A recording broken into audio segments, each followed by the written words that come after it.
Hi hello friends, welcome back to my channel. Friends ಎಲ್ಲರೂ ಹೇಗಿದ್ದೀರಾ? I hope ನೀವೆಲ್ಲ ಚೆನ್ನಾಗಿದ್ದೀರಾ ಅಂತ ಭಾವಿಸ್ತಿದ್ದೀನಿ. ನಾನು ಕೂಡ ತುಂಬಾನೇ ಚೆನ್ನಾಗಿದ್ದೀನಿ. ಫ್ರೆಂಡ್ಸ್, ಇವತ್ತಿನ ವಿಡಿಯೋದಲ್ಲಿ ನಾನು ಬೋಟ್ ನೆಕ್ ಬ್ಲೌಸ್ ಯಾವ ರೀತಿ ಕಟಿಂಗ್ ಮಾಡ್ಕೊಂಡು ತೋರಿಸ್ತೀನಿ. ಇದು ಬಂದು ಕಸ್ಟಮರ್ದು ಬ್ಲೌಸ್ ಪೀಸು. ಇಲ್ಲಿ ನಾನು ಲೈನಿಂಗ್ ಅನ್ನು ತಗೊಂಡಿದ್ದೀನಿ. ಅವ್ರು ಕಳಿಸಿರುವಂತಹ ರೆಫರೆನ್ಸ್ ಪಿಕ್ ಬಂದು ಈ ರೀತಿ ಇದೆ ನೋಡಿ. ಬ್ಯಾಗ್ ಬಂದು ಈ ರೀತಿ ಚಿಕ್ಕದಾಗಿ ಕೀಬೋರ್ಡ್ ಟೈಪ್ ಬೇಕಂತೆ. ಹಾಗೆ ಫ್ರಂಟ್ ಬಂದು ಈ ರೀತಿ ಬೋಟ್ ನೆಕ್ ಶೇಪ್ ಅಲ್ಲಿ ಈ ಡಿಸೈನ್ ಬೇಕು ಅಂತ ಹೇಳಿದ್ರೆ, ಅಂದ್ರೆ front boat neck, back open ಆಗಿರುತ್ತೆ ಇದು. ಸೊ ಯಾವ ರೀತಿ ಕಟಿಂಗ್ ಮಾಡೋದು ಅಂತ ತೋರಿಸ್ಕೊಡ್ತೀನಿ. ಇದು ಬಂದು ಅವರ body measurements. So blouse length ಬಂದು 13 ಇಂಚಸ್, ಅಪ್ಪರ್ ಚೆಸ್ಟ್ ಬಂದು 28.5 ಇದೆ, ಫುಲ್ ಬಸ್ಟ್ ಬಂದು 29, ಫುಲ್ ಶೋಲ್ಡರ್ ಬಂದು 13 ಇದೆ, waste round 22, arm round 13.5, sleeves length 10 inches, sleeves around 8 inches, back deep ಪಟ್ಟಿ ಬಂದು 4 ಇಂಚಸ್ ಬೇಕು. ಸೊ ಈ ಮೆಜರ್ಮೆಂಟ್ಸ್ ಗೆ ಯಾವ ರೀತಿ ಈಗ ನಾವು ಲೈನಿಂಗ್ ಮೇಲೆ ಮಾರ್ಕ್ ಮಾಡ್ಕೊಳ್ಳೋದು ಅಂತ ತೋರಿಸ್ಕೊಡ್ತೀನಿ. ಇದು ಬಂದು ಫ್ರಂಟ್ ಪ್ರಿನ್ಸೆಸ್ ಕಟ್ ಇರುತ್ತೆ, ಬ್ಯಾಕ್ ಬಂದು ಓಪನ್ ಇರುತ್ತೆ, ಚಿಕ್ಕದ ಒಂದು ಕೀವಲ್ ಟೈಪ್ ಬಂದು ಓಪನ್ ಇರುತ್ತೆ. ಬನ್ನಿ ಫ್ರೆಂಡ್ಸ್, ವಿಡಿಯೋನ ಶುರು ಮಾಡೋಣ. ಸೊ ಬ್ಯಾಕ್ ಓಪನ್ ಆಗಿರೋದ್ರಿಂದ ಲೈನಿಂಗು ಓಪನಿಂಗ್ ಸೈಡ್ ಅನ್ನೋದು ನನ್ನ ಸೈಡ್ಗೆ ಪ್ಲೇಸ್ ಮಾಡ್ಕೋಬೇಕು. ಫ್ರಂಟ್ ಓಪನ್ ಆದ್ರೆ ನಾವು ಫೋಲ್ಡಿಂಗ್ ಸೈಡ್ ನನ್ನ ಸೈಡ್ಗೆ ಪ್ಲೇಸ್ ಮಾಡ್ಕೋಬೇಕು. ಇದು ಬ್ಯಾಕ್ ಓಪನ್ ಆಗಿರೋದ್ರಿಂದ ನಾನು ಓಪನಿಂಗ್ ಸೈಡ್ ಅನ್ನೋದು ನನ್ನ ಸೈಡ್ಗೆ ಪ್ಲೇಸ್ ಮಾಡ್ಕೊತಾ ಇದ್ದೀನಿ. ಇದು ಮೆಜರ್ಮೆಂಟ್ಸ್ ನೋಡಿ. ಲೈನಿಂಗು ಓಪನಿಂಗ್ ಅನ್ನೋದು ನನ್ನ ಸೈಡ್ಗೆ ಪ್ಲೇಸ್ ಮಾಡ್ಕೊಂಡಿದ್ದೀನಿ. ಈಗ ಫಸ್ಟ್ ಒಂದು ಬೇಸ್ ಲೈನ್ ಅನ್ನೋದು ಹಾಕೋಬೇಕು. ಯಾಕಂದ್ರೆ ಇಲ್ಲಿ ನೋಡಿ, ಒಂದು ಲೇಯರ್ ನಮಗೆ ಉದ್ದ, ಒಂದು ಲೇಯರ್ ನಮಗೆ ಶಾರ್ಟ್ ಇದೆ ಲೈನಿಂಗ್ ಅನ್ನೋದು. ಸೊ ಅದಕ್ಕೋಸ್ಕರ ಫಸ್ಟ್ ಒಂದು ಬೇಸ್ ಲೈನ್ ಅನ್ನೋದು ಡ್ರಾ ಮಾಡ್ಕೊಳ್ತಾ ಇದ್ದೀನಿ. ಈಗ ಇಲ್ಲಿಂದ ಕೆಳಗಡೆಗೆ ಎನಿ ಸೈಜ್ ಶೋಲ್ಡರ್ ಡೌನ್ಗೋಸ್ಕರ 1 ಇಂಚಿಗೆ ಮಾರ್ಕ್ ಮಾಡ್ಕೊಳ್ತಾ ಇದ್ದೀನಿ. Any size 1 inch shoulder down ಅನ್ನೋದು ಮಾರ್ಕ್ ಮಾಡ್ಕೊಳ್ಳಿ.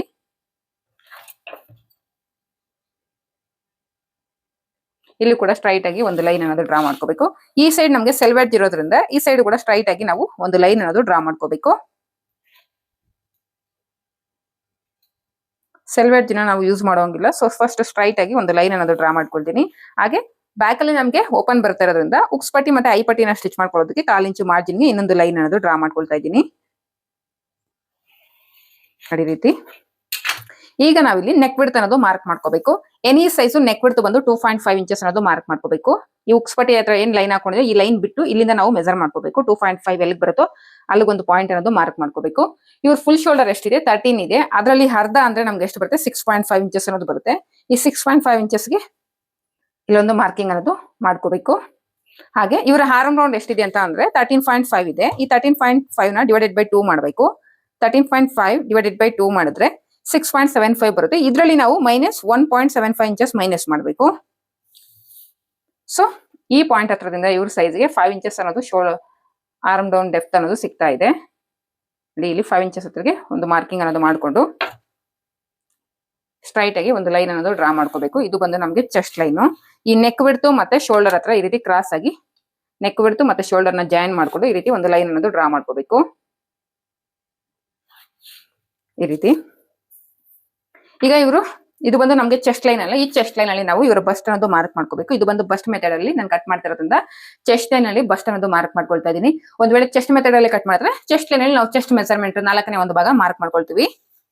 ಇವರು ಬಸ್ಟ್ ಬಂದು 29 ಇದೆ, ಡಿವೈಡೆಡ್ ಬೈ ಇವರು ಬಸ್ಟ್ 29 ಇದೆ. ಇದಕ್ಕೆ ಪ್ಲಸ್ 2 ಇಂಚಸ್ ಲೂಸಿಂಗ್ ಆಡ್ ಮಾಡಿದ್ರೆ 31 ಡಿವೈಡೆಡ್ ಬೈ 4 ಮಾಡಿದ್ರೆ 7.75 ಅನ್ನೋದು ಬರುತ್ತೆ ನೋಡಿ. ಇಲ್ಲಿಂದ ಫೋಲ್ಡಿಂಗ್ ಸೈಡ್ ಇಂದ 7.75ಗೆ ಒಂದು ಮಾರ್ಕಿಂಗ್ ಅನ್ನೋದು ಮಾಡ್ಕೊಳ್ತಾ ಇದ್ದೀನಿ.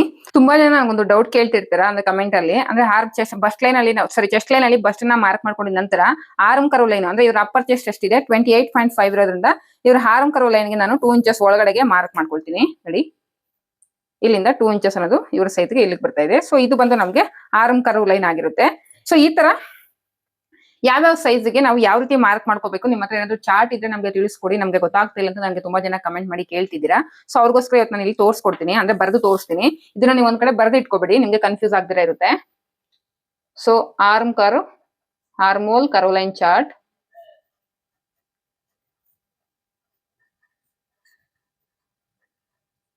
ಅಪ್ಪರ್ ಚೆಸ್ಟ್ ಬೇಸ್ ಮೇಲೆನೆ ತಗೊಳ್ತೀವಿ. UC ಅಂದ್ರೆ ಅಪ್ಪರ್ ಚೆಸ್ಟ್.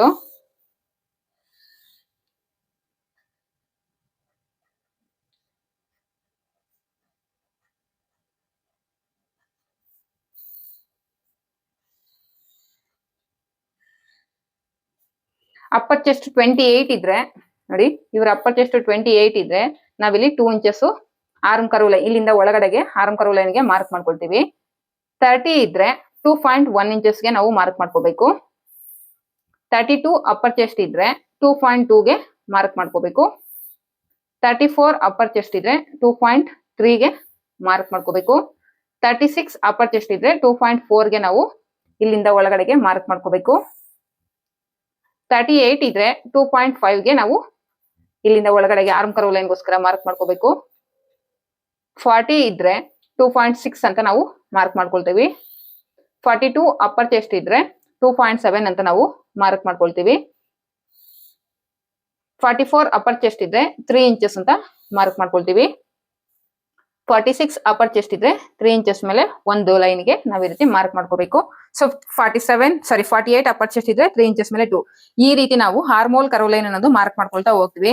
ಇಲ್ಲಿ ಇವರು ಅಪ್ಪರ್ ಚೆಸ್ಟ್ ಬಂದು 28.5. ಇಫ್ ಇನ್ ಕೇಸ್ ನಿಮ್ಗೆ 28 ಬಂದಿಲ್ಲ 29 ಬಂದಿದೆ ಅಂತಂದ್ರೆ ನೀವು 2 ಇಂಚಸ್ ತಗೋಬೇಕು, ಅಥವಾ 2.1 ತಗೊಂಡ್ರು ಓಕೆ. ಇದ್ರಲ್ಲಿ ಮಿಡ್ಲ್ ಅಲ್ಲಿ ನಿಮ್ಗೆ 34 ಅಪ್ಪರ್ ಚೆಸ್ಟ್ ಬಂದಿಲ್ಲ 33 ಇದೆ ಅಂದಾಗ ನೀವು 2.2 ಕೂಡ ಮಾರ್ಕ್ ಮಾಡ್ಕೋಬಹುದು. ಈ ರೀತಿ ನೀವು ಈ ಚಾರ್ಟ್ ಪ್ರಕಾರ ನೀವು ಈ ಬಸ್ಟ್ ಲೈನ್ ಅಲ್ಲಿ ಆರ್ಮ್ ಕರ್ವ್ ಲೈನ್ ಗೆ ಒಳಗಡೆಗೆ ಮಾರ್ಕ್ ಮಾಡ್ಕೋಬೇಕಾಗುತ್ತೆ. ಇದನ್ನ ಬೇಕಾದ್ರೆ ನೀವು ಸ್ಕ್ರೀನ್ ಶಾಟ್ ತೆಗೆದಿಟ್ಕೊಂಡು ನೀವು ಡ್ರಾಫ್ಟಿಂಗ್ ಅನ್ನೋದು ಮಾಡ್ಕೊಳ್ಳಿ. ಸೊ ಇದ್ರಲ್ಲಿ ತುಂಬಾ ಜನ ನನಗೆ ಇದ್ರ ಬಗ್ಗೆ ಡೌಟ್ ಕೇಳಿದ್ರಿ, ಅಂದ್ರೆ ಕಮೆಂಟ್ಸ್ ಮುಖಾಂತರ ಡೌಟ್ಸ್ ಕೇಳಿದ್ರಿ. ಸೊ ಅದಕ್ಕೋಸ್ಕರ ನಾನು ಇದನ್ನ ತೋರಿಸ್ತಾ ಇದ್ದೀನಿ. ಏನಿಲ್ಲ, ಒಂದೊಂದು ಅಪ್ಪರ್ ಚೆಸ್ಟ್ಗೂ ಸಪೋಸ್ 28 ಅಂದ್ರೆ 2, 30ಗೆ 2.1 ಅಂದ್ರೆ ರೈಸ್ ಆಗ್ತಾ ಇದ್ದಂಗೆ ಇಲ್ಲೂ ಕೂಡ ಒಂದೊಂದು ಲೈನ್ ಅನ್ನೋದು ರೈಸ್ ಆಗ್ತಾ ಇರುತ್ತೆ. ಈ ರೀತಿ ನೀವು ಆರ್ಮ್ ಕರ್ವ್ ಲೈನ್ ಗೆ ಮಾರ್ಕ್ ಮಾಡ್ಕೋಬೇಕಾಗುತ್ತೆ. ನೋಡಿ, ಇಲ್ಲಿಗೆ ನನಗೆ ಆರ್ಮ್ ಕರ್ವ್ ಲೈನ್ ಅನ್ನೋದು 2 ಇಂಚಸ್ ಗೆ ಮಾರ್ಕ್ ಮಾಡ್ಕೊಂಡಿದ್ದೀನಿ. ಈಗ ಇಲ್ಲಿಂದ ಇಲ್ಲಿಗೆ ಎಷ್ಟಿದೆ ಅಂತ ಮೆಜರ್ ಮಾಡ್ಕೊಳ್ಳೋಣ. 5.25 ಇದೆ. ಇದೇ 5.25ನ ಮೇಲ್ಗಡೆ ಲೈನ್ ಅಲ್ಲೂ ಮಾರ್ಕ್ ಮಾಡ್ಕೋಬೇಕು, ಅಂದ್ರೆ ಶೋಲ್ಡರ್ ಲೈನ್ ಅಲ್ಲಿ ಮಾರ್ಕ್ ಮಾಡ್ಕೊಂಡು ಇವೆರಡು ಲೈನ್ ನ ಈ ರೀತಿ ಜಾಯಿನ್ ಮಾಡ್ಕೊಳ್ಳಿ. ಈಗ ಈ ಲೈನ್ ಮೇಲೆ ಟೇಪ್ ಅನ್ನೋದು ಈ ರೀತಿ ಪ್ಲೇಸ್ ಮಾಡ್ಕೊಂಡು ಮಿಡ್ ಪಾಯಿಂಟ್ ಅನ್ನೋದು ಚೆಕ್ ಮಾಡ್ಕೋಬೇಕು. ನೋಡಿ, ಮಿಡ್ ಪಾಯಿಂಟ್ ಅನ್ನೋದು ಇಲ್ಲಿಗೆ ಬರ್ತಾ ಇದೆ. ಈ ಮಿಡ್ ಪಾಯಿಂಟ್ ಹತ್ರದಿಂದ ಇನ್ನೊಂದು ಶೋಲ್ಡರ್ ಪಾಯಿಂಟ್ ಅನ್ನೋದು ಆರ್ಮ್ ಕರ್ವ್ ಲೈನ್ ಇಂದ ಹೊರಗಡೆಗೆ ಹೋಗಿದೆ. ಕೆಲವ್ರದ್ದು arm curve line shoulder point ಎರಡು ಮ್ಯಾಚ್ ಆಗುತ್ತೆ.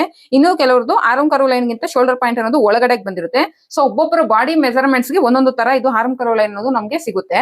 ಸೊ ಇವ್ರ ಮೆಜರ್ಮೆಂಟ್ ಗೆ ನೋಡಿ, ಆರ್ಮ್ ಕರ್ವ್ ಲೈನ್ ಇಲ್ಲಿದ್ರೆ ಶೋಲ್ಡರ್ ಪಾಯಿಂಟ್ ಅನ್ನೋದು ಇಲ್ಲಿದೆ. ಸೊ ಇಲ್ಲಿಂದ ಇಲ್ಲಿಗೆ ನಾವು ಈ ರೀತಿ ಶೇಪ್ ಅನ್ನೋದು ಕೊಡಬೇಕಾಗುತ್ತೆ. ನೋಡಿ, ಫ್ರೆಂಚ್ ಆರ್ಮ್ ಕರ್ವ್ ಸ್ಕೇಲ್ ಅನ್ನೋದು ಯೂಸ್ ಮಾಡ್ಕೊಂಡು ಈ ರೀತಿ ಮಿಡ್ ಪಾಯಿಂಟ್ ಹತ್ರಗೆ ಈ ರೀತಿ ಶೇಪ್ ಅನ್ನೋದು ಡ್ರಾ ಮಾಡ್ಕೋಬೇಕು.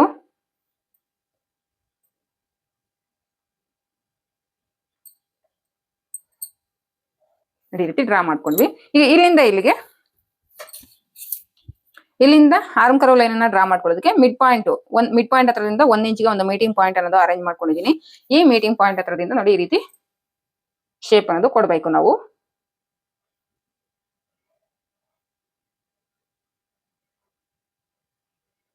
ನೋಡಿ, ಇವ್ರಿಗೆ ಆರ್ಮ್ ಕರ್ವ್ ಶೇಪ್ ಅನ್ನೋದು ಈ ರೀತಿ ಬಂತು.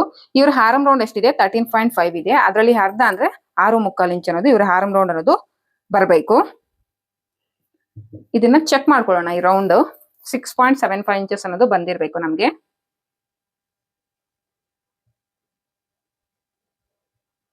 ನೋಡ್ತಿದ್ರಲ್ಲ, ಕರೆಕ್ಟ್ ಆಗಿ ನಮ್ಗೆ 6.75 ಇಂಚಸ್ ಅನ್ನೋದು ಕರೆಕ್ಟ್ ಆಗಿ ಮ್ಯಾಚ್ ಆಗ್ತಿದೆ ಆರ್ಮ್ ರೌಂಡ್ ಅನ್ನೋದು. ಈಗ ನಾವು ಈ ಶೋಲ್ಡರ್ ಪಾಯಿಂಟ್ ಹತ್ರದಿಂದ ನೆಕ್ ಬಿಡ್ತು ಏನ್ ಮಾರ್ಕ್ ಮಾಡ್ಕೊಂಡಿದ್ವಿ ಅಲ್ಲಿಗೆ ಟೇಪ್ ಅನ್ನೋದು ಈ ರೀತಿ ಫೋಲ್ಡ್ ಮಾಡ್ಕೊಂಡ್ರೆ ನಿಮ್ಗೊಂದು ಮಿಡ್ ಪಾಯಿಂಟ್ ಅನ್ನೋದು ಸಿಗುತ್ತೆ. ಈ ಮಿಡ್ ಪಾಯಿಂಟ್ ಹತ್ರದಿಂದ ನಾವು ಬ್ಲೌಸ್ ಲೆಂತ್ ಅನ್ನೋದು ಮಾರ್ಕ್ ಮಾಡ್ಕೋಬೇಕು. ಇವ್ರಿಗೆ ಬೇಕಾಗಿರೋ ಬ್ಲೌಸ್ ಲೆಂತ್ ಬಂದು 13 ಇಂಚಸ್.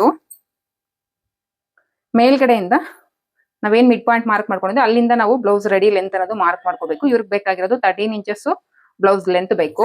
ಸೊ 13 ಇಂಚಸ್ ಹತ್ರಗೆ ಒಂದು ಲೈನ್ ಅನ್ನೋದು ಡ್ರಾ ಮಾಡ್ಕೋಬೇಕು. ಮತ್ತೆ ವೇಸ್ಟ್ ಲೈನ್ ಅನ್ನ ಅಟ್ಯಾಚ್ ಮಾಡ್ಬೇಕಾದ್ರೆ ನಮ್ಗೆ ಮಾರ್ಜಿನ್ ಬೇಕಾಗುತ್ತಲ್ಲ, ಅರ್ಧ ಇಂಚ್ ಮಾರ್ಜಿನ್ಗೆ ಇನ್ನೊಂದು ಲೈನ್ ಅನ್ನೋದು ಡ್ರಾ ಮಾಡ್ಕೊಳ್ತಾ ಇದ್ದೀನಿ. ಹಾಗೆ ಇವರ ವೇಸ್ಟ್ ರೌಂಡ್ ಎಷ್ಟಿದೆ? 22 ಇದೆ. 22 ನ ಡಿವೈಡೆಡ್ ಬೈ 4 ಮಾಡಿದ್ರೆ 5.5 ಅನ್ನೋದು ಸಿಗುತ್ತೆ. ಸೊ 5.5 ಇಂಚಸ್ ಇಲ್ಲಿಂದ ಮಾರ್ಕ್ ಮಾಡ್ಕೊಳ್ತಾ ಇದ್ದೀನಿ.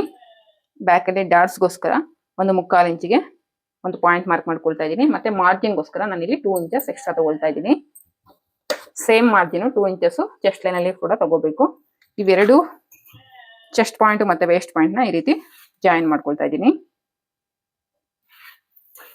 ಈ ರೀತಿ ಲೈನ್ ಕ್ರಾಸ್ ಬಂದಾಗ ಕಂಪಲ್ಸರಿ ನಾವು 90 ಡಿಗ್ರಿ ಅನ್ನೋದು ಚೆಕ್ ಮಾಡ್ಕೋಬೇಕು. ಒಂದು ಲೈನ್ಗೆ ಎಲ್ ಸ್ಕೇಲ್ ಅನ್ನೋದು ಈ ರೀತಿ ಪ್ಲೇಸ್ ಮಾಡಿದ್ರೆ ನಮ್ಗೆ ಎಷ್ಟು ಡೌನ್ ಸಿಗುತ್ತೆ ಅಂತ ನೋಡೋದಾದ್ರೆ ನೋಡಿ, ಇಷ್ಟು ಡೌನ್ ಸಿಗ್ತಿದೆ. ಇಷ್ಟು ಡೌನ್ ಸಿಗ್ತಿದೆ.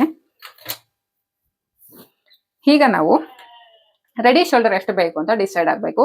ಬೋಟ್ ನೆಕ್ ಅಲ್ಲಿ ನಾವು ರೆಡಿ ಶೋಲ್ಡರ್ ಪಟ್ಟಿ ನಮ್ಗೆ ಎಷ್ಟು ಬೇಕು ಅಂತ ನೋಡ್ಕೊಂಡು ಉಳಿದಿರೋ ಅಂತನ್ನ ನಾವು ನೆಕ್ ಬಿಡ್ತ್ ಆಗಿ ತಗೊಳ್ತೀವಿ.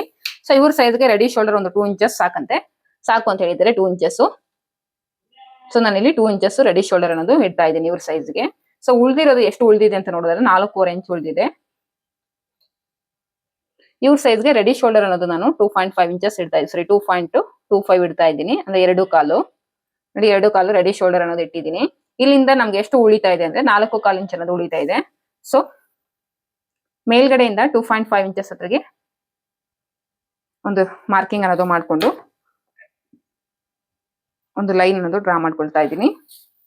ಈ ಲೈನ್ ಅಲ್ಲಿ ನಾವು ಈಗ ಬೋಟ್ ನೆಕ್ ಶೇಪ್ ಅನ್ನೋದು ಡ್ರಾ ಮಾಡ್ಕೋಬೇಕು. ನೋಡಿ, ಫ್ರೆಂಚ್ ಆರ್ಮ್ ಕರ್ವ್ ಸ್ಕೇಲ್ ಅನ್ನೋದು ಯೂಸ್ ಮಾಡ್ಕೊಂಡು ನೀಟಾಗಿ ನಾವು ಬೋಟ್ ನೆಕ್ ಶೇಪ್ ಅನ್ನೋದು ಡ್ರಾ ಮಾಡ್ಕೊಳ್ತೀನಿ. ಅದೇ ರೀತಿ ಡ್ರಾ ಮಾಡ್ಕೊಂಡ್ವಿ.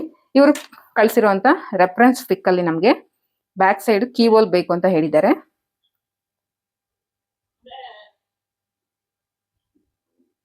ನೋಡಿ, ಬ್ಯಾಕ್ ಅಲ್ಲಿ ಈ ರೀತಿ ನಮಗೆ ಕೀ ಹೋಲ್ ಬೇಕು ಅಂತ ಹೇಳಿದ್ದಾರೆ. ಸೊ ಆ ಕೀ ಹೋಲ್ಗೂ ಇಲ್ಲೇ ನಾನು ಮಾರ್ಕಿಂಗ್ ಅನ್ನೋದು ಮಾಡ್ಕೊಳ್ತಾ ಇದ್ದೀನಿ. ಇಲ್ಲಿಂದ 3/4 ಇಂಚ್ ಕೆಳಗಡೆಗೆ ಒಂದು ಮಾರ್ಕಿಂಗ್ ಅನ್ನೋದು ಮಾಡ್ಕೋಬೇಕು. ಇಲ್ಲಿ ಕೂಡ ಒಂದು ಸ್ಟ್ರೈಟ್ ಆಗಿ ಲೈನ್ ಅನ್ನೋದು ಡ್ರಾ ಮಾಡ್ಕೊಳ್ಳೋಣ. ಇವ್ರಿಗೆ ಬೇಕಾಗಿರೋ ಪಟ್ಟಿ ಎಷ್ಟು ಬ್ಯಾಕ್ ಅಲ್ಲಿ 4 ಇಂಚಸ್ ಪಟ್ಟಿ ಅನ್ನೋದು ಬೇಕು. ಸೊ ಕೆಳಗಡೆಯಿಂದ 4 ಇಂಚಸ್ ಪಟ್ಟಿ ಎಲ್ಲಿ ಬರುತ್ತೋ ಅಲ್ಲಿಗೊಂದು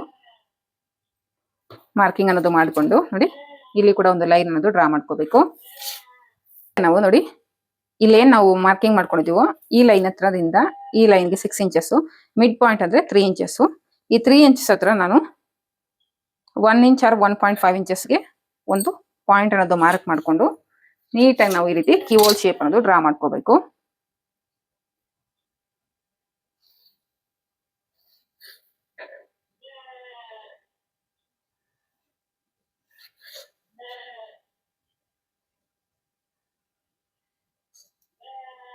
ಅವಾಗೆ ಡೀಪ್ ಅನ್ನೋದು ಜಾಸ್ತಿ ಬೇಡವಂತೆ. ಸೊ ಅದಕ್ಕೋಸ್ಕರ ನಾನು ಚಿಕ್ಕದಾಗಿ ಕೀ ಹೋಲ್ ಶೇಪ್ ಅನ್ನೋದು ಡ್ರಾ ಮಾಡ್ತಾ ಇದ್ದೀನಿ. ನೋಡಿ, ಈ ರೀತಿ ಕೀ ಹೋಲ್ ಶೇಪ್ ಡ್ರಾ ಮಾಡಿದ್ದೀನಿ. ಇದಿಷ್ಟು ನಮಗೆ ಬ್ಯಾಕ್ ಪಾರ್ಟ್. ಈಗ ನಾವು ಇಲ್ಲಿ ಮಾರ್ಜಿನ್ ಅನ್ನೋದು ಆಡ್ ಮಾಡಬೇಕು. ಆರ್ಮ್ ಕರ್ವ್ ಲೈನ್ ಅಲ್ಲಿ ಮತ್ತೆ ಮೇಲೆ ಶೋಲ್ಡರ್ ಅಲ್ಲಿ ನಾವು ಮಾರ್ಜಿನ್ ಅನ್ನೋದು ಆಡ್ ಮಾಡಬೇಕು. ಶೋಲ್ಡರ್ಗೆ ನಾನು 1/2 ಇಂಚ್ ಮಾರ್ಜಿನ್ ಅನ್ನೋದು ಆಡ್ ಮಾಡ್ತಾ ಇದ್ದೀನಿ. ಹಾಗೆ ಸ್ಲೀವ್ಸ್ ಆರ್ಮ್ ಹೋಲ್ ಸೈಡ್ ಕೂಡ ನಾನು ನಮ್ಗೆ ಸ್ಟಿಚಿಂಗ್ ಮಾರ್ಜಿನ್ ಅನ್ನೋದು ಆಡ್ ಮಾಡ್ಕೋಬೇಕು.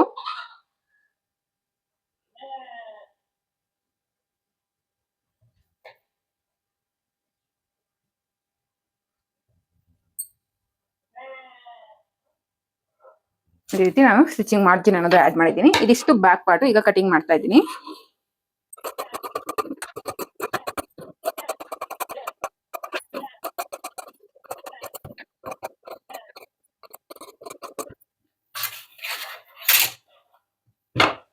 ಇದಿಷ್ಟು ನಮ್ಗೆ back part. So 2 inches margin ಹತ್ರ ಒಂದು ಟಕ್ಸ್ ಪಾಯಿಂಟ್ ಅನ್ನೋದು ಇಟ್ಕೊಳ್ತಾ ಇದ್ದೀನಿ.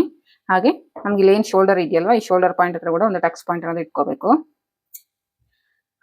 ಇಲ್ಲಿ ನಾನು ಕಟ್ ಮಾಡ್ತಾ ಇಲ್ಲ, ಯಾಕಂದ್ರೆ ನಾವು ಇಲ್ಲಿ ಕ್ಯಾನ್ವಾಸ್ ಅನ್ನೋದು ಯೂಸ್ ಮಾಡ್ಕೊಂಡು ಈ ನೆಕ್ ಶೇಪ್ ಅನ್ನೋದು ಡಿಸೈನ್ ಮಾಡ್ತಾ ಇರೋದ್ರಿಂದ ನಾನು ಇಲ್ಲಿ ಕಟ್ ಮಾಡ್ತಾ ಇಲ್ಲ. ಸೊ ಇದನ್ನ ಹೀಗೆ ಇಟ್ಕೊಂಡು ಈಗ ಬ್ಯಾಕ್ ಪಾರ್ಟ್ ಅಲ್ಲಿ ನಾವು ಆರ್ಮ್ ರೌಂಡ್ ಅನ್ನೋದು ಚೆಕ್ ಮಾಡ್ಕೋಬೇಕು. ಇಲ್ಲಿ ಮೇಲ್ಗಡೆ ಸ್ಲೀವ್ಸ್ ಅನ್ನ ಅಟ್ಯಾಚ್ ಮಾಡ್ಬೇಕಾದ್ರೆ, ಸಾರಿ ಶೋಲ್ಡರ್ ನ ಅಟ್ಯಾಚ್ ಮಾಡ್ಬೇಕಾದ್ರೆ ನಮ್ಗೆ ಮಾರ್ಜಿನ್ ಅನ್ನೋದು ಹೋಗುತ್ತೆ. ಆ ಮಾರ್ಜಿನ್ ಅನ್ನೋದು ಬಿಟ್ಟು ನಾವು ಬ್ಯಾಕ್ ಪಾರ್ಟ್ ಅಲ್ಲಿ ರೌಂಡ್ ಅನ್ನೋದು ಮೆಜರ್ ಮಾಡ್ಕೊಳ್ಳೋಣ.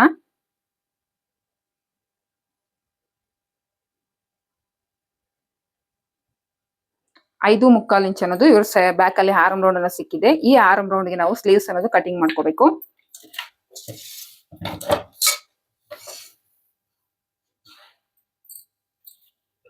ನೋಡಿ, ಲೈನಿಂಗ್ ಫೋಲ್ಡಿಂಗ್ ಸೈಡ್ ನನ್ನ ಸೈಡ್ ಇದೆ. ನೀಟಾಗಿ ರೀತಿ ಫೋಲ್ಡ್ ಮಾಡ್ಕೊಳ್ಳಿ. ಆಲ್ರೆಡಿ ಲೈನಿಂಗ್ 2 ಲೇಯರ್ಸ್ ಅಲ್ಲಿ ಇದೆ. ಈಗ ಮತ್ತೆ ಇನ್ನೊಂದು ಲೇಯರ್ ಫೋಲ್ಡ್ ಮಾಡ್ಕೊಳ್ತಾ ಇದ್ದೀನಿ. 6.75 ಅನ್ನೋದು ನಮಗೆ ಬ್ಯಾಕ್ ಅಲ್ಲಿ ಆರ್ಮ್ ರೌಂಡ್ ಬಂದಿದೆ. 6.75 ಪ್ಲಸ್ 2 ಇಂಚಸ್ ಮಾರ್ಜಿನ್ ನಮಗೆ ಇಲ್ಲಿ ಸಿಗ್ಬೇಕು. ಆ ರೀತಿ ನೀವು ಫೋಲ್ಡಿಂಗ್ ಅನ್ನ ತಗೋಬೇಕಾಗುತ್ತೆ. ಸೊ ನಂಗೆ ಸ್ವಲ್ಪ ಕಡಿಮೆ ಬಂದಿರೋದ್ರಿಂದ ನಾನು ಮತ್ತೆ ಫೋಲ್ಡಿಂಗ್ ಅನ್ನೋದು ಮತ್ತೆ ಮಾಡ್ಕೊಳ್ತಾ ಇದ್ದೀನಿ. ನೋಡಿ, ಈ ರೀತಿ ಫೋಲ್ಡ್ ಮಾಡ್ಕೊಂಡು ನೀವು ಚೆಕ್ ಮಾಡ್ಕೋಬೇಕು. ಇಲ್ಲ ಅಂದ್ರೆ ನಿಮ್ಗೆ ಎರಡೂ ಕಡೆ ಸ್ಲೀವ್ಸ್ಗೆ ನೀವು ಈ ರೀತಿ ಮಿಡ್ಲ್ಗೆ ಫೋಲ್ಡ್ ಮಾಡ್ಕೊಂಡು ಸ್ಲೀವ್ಸ್ ಕಟಿಂಗ್ ಮಾಡಿದ್ರಿ ಅಂದ್ರೆ ಎರಡೂ ಕಡೆ ಸ್ಲೀವ್ಸ್ಗೂ ನೀವು ಸೈಡ್ ಅಲ್ಲಿ ಜಾಯಿಂಟ್ಸ್ ಅನ್ನೋದು ಸ್ಟಿಚ್ ಮಾಡಬೇಕು. ಒಂದು ಉದ್ದ ಒಂದು ಶಾರ್ಟ್ ಈ ರೀತಿ ಫೋಲ್ಡ್ ಮಾಡ್ಕೊಂಡು ನೀವು ಸ್ಲೀವ್ಸ್ ನ ಕಟಿಂಗ್ ಮಾಡಿದ್ರೆ ಒಂದ್ ಸೈಡ್ ಮಾತ್ರ ನೀವು ಸ್ಲೀವ್ಸ್ಗೆ ಜಾಯಿಂಟ್ಸ್ ಅನ್ನೋದು ಸ್ಟಿಚ್ ಮಾಡಬೇಕಾಗುತ್ತೆ. ಫೋಲ್ಡಿಂಗ್ ಸೈಡ್ ಇಂದ 6.25 ಇಂಚ್ ಇಲ್ಲಿಗೆ ಬರುತ್ತೆ. ಮತ್ತೆ 2 ಇಂಚಸ್ ಮಾರ್ಜಿನ್ ನೋಡಿ ಇಲ್ಲಿಗೆ ಕರೆಕ್ಟ್ ಆಗಿ ನನಗೆ ಈಗ ಫೋಲ್ಡಿಂಗ್ ಅನ್ನೋದು ಸರಿ ಹೋಗಿದೆ. ಈಗ ನಾವು ಸ್ಲೀವ್ಸ್ ಗೆ ಮಾರ್ಕಿಂಗ್ ಅನ್ನೋದು ಮಾಡ್ಕೊಳ್ಳೋಣ. ಫಸ್ಟ್ ಒಂದು ಬೇಸ್ ಲೈನ್ ಅನ್ನೋದು ಡ್ರಾ ಮಾಡ್ಕೊಳ್ತೀನಿ.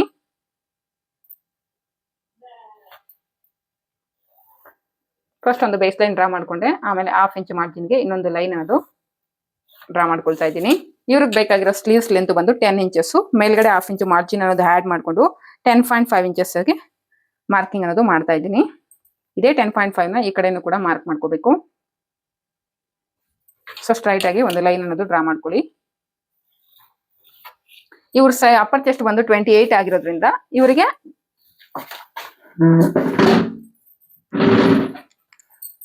ಇವ್ರ ಅಪ್ಪರ್ ಚೆಸ್ಟ್ 28.5 ಆಗಿರೋದ್ರಿಂದ ಕ್ಯಾಪ್ ಹೈಟ್ ಯಾವ ರೀತಿ ಮಾರ್ಕಿಂಗ್ ಮಾಡ್ಕೋಬೇಕು ಅಂದ್ರೆ ಅವ್ರ ಅಪ್ಪರ್ ಚೆಸ್ಟ್ ಏನಿದೆಯೋ ಅದನ್ನ ಡಿವೈಡೆಡ್ ಬೈ 10 ಮಾಡಬೇಕು. 28 ಡಿವೈಡೆಡ್ ಬೈ 10 ಮಾಡಿದ್ರೆ 2 ಇಂಚಸ್ ಮೇಲೆ 8 ಪಾಯಿಂಟ್ಸ್ ಬರುತ್ತೆ. ಇದನ್ನ ನಾವು ಕ್ಯಾಪ್ ಹೈಟ್ ಆಗಿ ಮಾರ್ಕ್ ಮಾಡ್ಕೋಬೇಕು. ಮೇಲ್ಗಡೆ ಲೈನ್ ಇಂದ 2 ಇಂಚಸ್ ಮೇಲೆ 8 ಪಾಯಿಂಟ್ಸ್ ಎಲ್ಲಿಗೆ ಬರುತ್ತೋ ಅಲ್ಲಿಗೊಂದು ಪಾಯಿಂಟ್ ಅನ್ನೋದು ಮಾರ್ಕ್ ಮಾಡ್ಕೊಳ್ತಾ ಇದ್ದೀನಿ.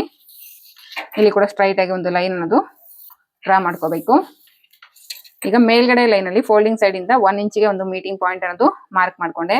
ಈಗ ಮೇಲ್ಗಡೆ ಲೈನ್ ಇಂದ ನಮ್ಗೆ ಬ್ಯಾಕ್ ಪಾರ್ಟ್ ಅಲ್ಲಿ ಹಾರಂ ರೌಂಡ್ ಏನ್ ಸಿಕ್ತು 6.25 ಇಂಚು ಸಿಕ್ಕಿದೆ ನೋಡಿ. ಇಲ್ಲಿಂದ ಬೈಸಿಪ್ ಲೈನ್ ಅಥವಾ ಕ್ಯಾಪ್ ಹೈಟ್ ಲೈನ್ ಗೆ ಈ ರೀತಿ ಕ್ರಾಸ್ ಆಗಿ ಟೇಪ್ ಅನ್ನೋದು ಇಟ್ಟಾಗ ನಿಮ್ಗೆ 6.25 ಇಂಚ್ ಎಲ್ಲಿಗೆ ಟಚ್ ಆಗುತ್ತೋ ಅಲ್ಲಿಗೊಂದು ಪಾಯಿಂಟ್, ಅಲ್ಲಿಂದ 2 ಇಂಚಸ್ ಮಾರ್ಜಿನ್ಗೋಸ್ಕರ. ಹಾಗೆ ಇವ್ರ ಸ್ಲೀವ್ಸ್ ಅರೌಂಡ್ ಅಂದ್ರೆ ಲೂಸ್ ಬಂದು 8 ಇಂಚಸ್ ಇದೆ, ಅದರಲ್ಲಿ ಅರ್ಧ ಅಂದ್ರೆ 4 ಇಂಚಸ್ ಮತ್ತೆ 2 ಇಂಚಸ್ ಮಾರ್ಜಿನ್ಗೋಸ್ಕರ. ಈಗ ನೀಟಾಗಿ ರೀತಿ ಸ್ಲೀವ್ಸ್ ಮಾರ್ಕಿಂಗ್ ಸ್ಕೇಲ್ ಅನ್ನೋದು ಯೂಸ್ ಮಾಡ್ಕೊಂಡು ಸ್ಲೀವ್ಸ್ ಗೆ ಶೇಪ್ ಅನ್ನೋದು ಕೊಡಬೇಕು.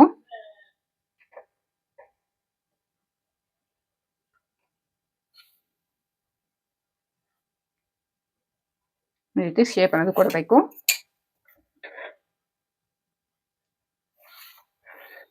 ಇಲ್ಲಿ ನಮ್ಗೆ ಲೈನ್ ನೋಡ್ತಾ ಇದೀರಲ್ವಾ, ಮಾರ್ಜಿನ್ ಸೈಡ್ ಎಷ್ಟು ಕ್ರಾಸ್ ಆಗಿ ಬಂದಿದೆ. ಈ ರೀತಿ ಕ್ರಾಸ್ ಆಗಿ ಬಂದಾಗ ನಾವು 90 ಡಿಗ್ರಿ ಅನ್ನೋದು ಚೆಕ್ ಮಾಡ್ಕೋಬೇಕು. ಈ ರೀತಿ ಮಾಡೋದ್ರಿಂದ ನಿಮ್ಗೆ ಸ್ಲೀವ್ಸ್ ಅನ್ನ ಅಟ್ಯಾಚ್ ಮಾಡಾದ್ಮೇಲೆ ನಮ್ಗೆ ಸೈಡ್ ಜಾಯಿಂಟ್ಸ್ ಮಾಡ್ಬೇಕಾದ್ರೆ ಎಲ್ಲೂ ಕೂಡ ಹೆಚ್ಚು ಕಡಿಮೆ ಆಗೋದಿಲ್ಲ. ಈಗ ಕಟ್ ಮಾಡ್ಕೊಳ್ಳೋಣ.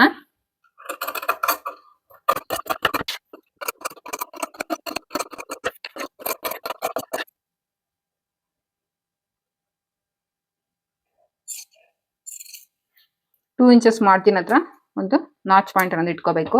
ಹಾಗೆ ಸ್ಲೀವ್ಸ್ ಗೆ ಸೆಂಟರ್ ಅಲ್ಲಿ ಕೂಡ ಒಂದು ನಾಚ್ ಪಾಯಿಂಟ್ ಅನ್ನೋದು ಇಟ್ಕೋಬೇಕು.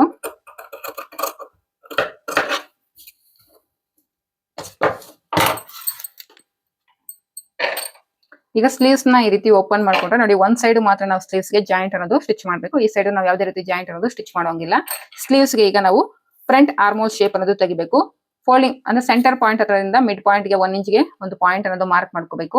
ಆ 1 ಇಂಚ್ ಹತ್ರದಿಂದ ನಾವು ಏನ್ ಫಿಟ್ಟಿಂಗ್ ಲೈನ್ 2 ಇಂಚಸ್ ಮಾರ್ಜಿನ್ ತಗೊಂಡಿರ್ತೀವಲ್ವಾ, ಆ ಫಿಟ್ಟಿಂಗ್ ಲೈನ್ ಹತ್ತಿಗೆ ಟೇಪ್ ಅನ್ನೋದು ಈ ರೀತಿ ಪ್ಲೇಸ್ ಮಾಡ್ಕೊಂಡು ಫೋಲ್ಡ್ ಮಾಡ್ಕೋಬೇಕು ಕರೆಕ್ಟ್ ಆಗಿ. ಆಗ ನಿಮ್ಗೆ ಮಿಡ್ ಪಾಯಿಂಟ್ ಅನ್ನೋದು ಸಿಗುತ್ತೆ. ಈ ಮಿಡ್ ಪಾಯಿಂಟ್ ಹತ್ರ 1/2 ಇಂಚ್ ಒಳಗಡೆಗೆ ಒಂದು ಪಾಯಿಂಟ್ ಅನ್ನೋದು ಮಾರ್ಕ್ ಮಾಡ್ಕೊಂಡು ನೀಟಾಗಿ ಫ್ರಂಟ್ ಆರ್ಮೋಲ್ ಶೇಪ್ ಅನ್ನೋದು ಡ್ರಾ ಮಾಡ್ಕೋಬೇಕು.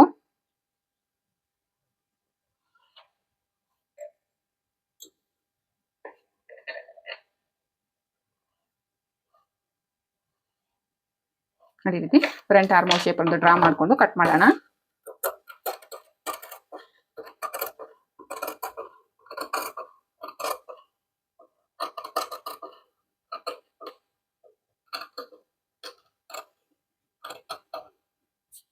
ಈಗ ಈ ಕಡೆ ಒಂದು ನಾಚ್ ಅನ್ನೋದು ಇಟ್ಕೊಂಡ್ರೆ ನಮ್ಗೆ ಫ್ರಂಟ್ ಆರ್ಮೋಲ್ ಶೇಪ್ ಅನ್ನೋದು ಈಸಿಯಾಗಿ ಗೊತ್ತಾಗುತ್ತೆ. ನೋಡ್ತಾರ ನೋಡಿ, ಈ ರೀತಿ ನಮ್ಗೆ ಸ್ಲೀವ್ಸ್ ಅನ್ನೋದು ಕಟಿಂಗ್ ಮಾಡ್ಕೊಂಡ್ವಿ. ಈಗ ಈ ಬ್ಲೌಸ್ಗೆ front part with princess cut boat neck ಶೇಪಲ್ಲಿ ಯಾವ ರೀತಿ ಕಟಿಂಗ್ ಮಾಡ್ಕೋಬೇಕು ಅಂತ ನೆಕ್ಸ್ಟ್ ವಿಡಿಯೋದಲ್ಲಿ ತಿಳಿಸ್ಕೊಡ್ತೀನಿ. ವಿಡಿಯೋ ಸ್ವಲ್ಪ ಲೆಂತ್ ಜಾಸ್ತಿ ಆಗಿರೋದ್ರಿಂದ ನೆಕ್ಸ್ಟ್ ವಿಡಿಯೋದಲ್ಲಿ ಕ್ಲಿಯರ್ ಆಗಿ ಫ್ರಂಟ್ ಪಾರ್ಟ್ನ ಯಾವ ರೀತಿ ಕಟಿಂಗ್ ಮಾಡ್ಕೋಬೇಕು ಅಂತ ಎಕ್ಸ್ಪ್ಲೈನ್ ಮಾಡ್ತೀನಿ. ಈಗ ನಾನೇನು ಕಟ್ ಮಾಡ್ಕೊಂಡಿದ್ದೀನೋ ಅದನ್ನು ಮೈನ್ ಫ್ಯಾಬ್ರಿಕ್ ಮೇಲೆ ಪ್ಲೇಸ್ ಮಾಡ್ಕೊಂಡು ಲೈನಿಂಗಿಗಿಂತ ಮೈನ್ ಫ್ಯಾಬ್ರಿಕ್ಕು ಸುತ್ತಲೂ ಒಂದು 1/2 ಇಂಚ್ ಎಕ್ಸ್ಟ್ರಾ ಹತ್ರ ನೋಡಿಕೊಂಡು ಕಟ್ ಮಾಡ್ಕೋಬೇಕು. ಈ ವಿಡಿಯೋ ನಿಮಗೆ ಯೂಸ್ಫುಲ್ ಆಗಿದೆ ಅಂತ ಅಂದ್ಕೊಳ್ತಾ ಇದ್ದೀನಿ. ಯೂಸ್ಫುಲ್ ಆಗಿದೆ ಅಂದರೆ ವಿಡಿಯೋಗೊಂದು ಲೈಕ್ ಮಾಡಿ. ಯಾರಾದರೂ ಹೊಸದಾಗಿ ಈ ವಿಡಿಯೋನ ನೋಡ್ತಾ ಇದ್ದರೆ ಪ್ಲೀಸ್ ನನ್ನ ಚಾನಲನ್ನು ಸಬ್ಸ್ಕ್ರೈಬ್ ಮಾಡಿಕೊಂಡು ವೀಡಿಯೋಸ್ನ ನೋಡಿ. ಒಂದು ಸೈಡು ನಮಗೆ ಮೈನ್ ಫ್ಯಾಬ್ರಿಕಲ್ಲಿ ಬಾರ್ಡರ್ ಬಂದಿದೆ. ಸೊ ಆ ಬಾರ್ಡರ್ ಬಂದಿರೋ ಕಡೆ ನಾನು ಸ್ಲೀವ್ಸ್ಗೋಸ್ಕರ ಕಟ್ ಮಾಡ್ಕೊಂಡಿದ್ದೀನಿ. ಈಗ ಇದು ಬ್ಯಾಕ್ ಓಪನ್ ಆಗಿರೋದ್ರಿಂದ main fabric opening side back part ಅನ್ನೋದು ಲೈನಿಂಗ್ ಪ್ಲೇಸ್ ಮಾಡ್ಕೊಳ್ತಾ ಇದ್ದೀನಿ. ಹಾಗೆ ಫೋಲ್ಡಿಂಗ್ ಸೈಡ್ ಬಂದು front part princess cut piece ಅನ್ನೋದು ಈ ರೀತಿ ಪ್ಲೇಸ್ ಮಾಡ್ಕೋಬೇಕು. ನೀವೇನಾದರೂ ಫ್ರಂಟ್ ಓಪನ್ ಇಟ್ಕೊಂಡ್ರೆ ಫ್ರಂಟ್ ಪಾರ್ಟ್ನ ಓಪನಿಂಗ್ ಸೈಡ್ ಪ್ಲೇಸ್ ಮಾಡ್ಕೋಬೇಕು. ನೋಡಿ, ಈ ರೀತಿ ಸುತ್ತಲೂ 1/2 ಇಂಚ್ ಮಾರ್ಜಿನ್ ಇರೋ ಥರ ನೋಡಿಕೊಂಡು ನಾವು ಮೈನ್ ಫ್ಯಾಬ್ರಿಕ್ ಅನ್ನೋದು ಕಟ್ ಮಾಡ್ಕೋಬೇಕು. Thank you for watching this video friends. ಮುಂದಿನ ವಿಡಿಯೋದಲ್ಲಿ ಮತ್ತೆ ಸಿಗ್ತೀನಿ. ಬಾಯ್.